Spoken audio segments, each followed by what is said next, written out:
So picking up where we left off on the last one, we've noticed that this is going to be the equation of my ellipse. Remember, the ellipse needs a center, and then it needs direction in the x is left-right movement, so I need a number down here to tell me how far along we moved that way, and then this b is representing how far we moved up down. Alright, so to find my center, you're going to have to find your lines of symmetry, right? That cross point of the lines of symmetry is going to be your center. So your center is -4, 5. So we're going to input that into my formula.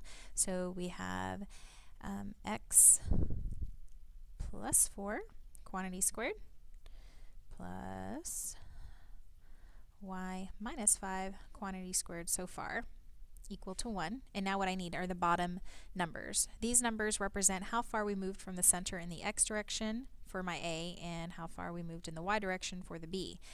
So in the y direction, or x direction, we moved over 1, 2, 3, 4, 5, and it's supposed to be squared, so I'm going to write 25 here. And in the up-down direction from the center, we've moved 1, 2, 3, so square that makes 9. Okay, so for number 12, this is the hyperbola, right? And I notice that it's opening from left, right. So when you go back to your standard form equations here, so that's following this shape, so that means my format should follow this. So I'm going to copy that to the top here. So x minus h quantity squared over a squared minus y minus k quantity squared over b squared equals 1.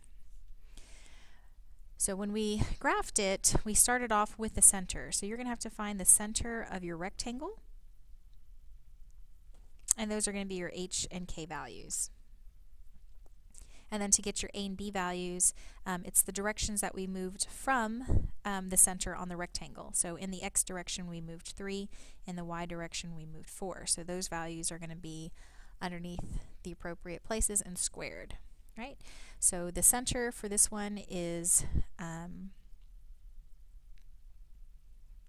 this is a little bit weird. Okay, so here's my x, or y, and there's my x, like this.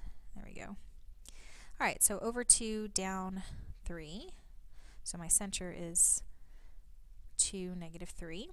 We're going to substitute into my equation. So I have x minus 2, quantity squared, over, and in the x direction we moved 3, so that makes 9, minus y plus 3 quantity squared over, we moved 4 in the y direction, so that makes 16, equal to 1.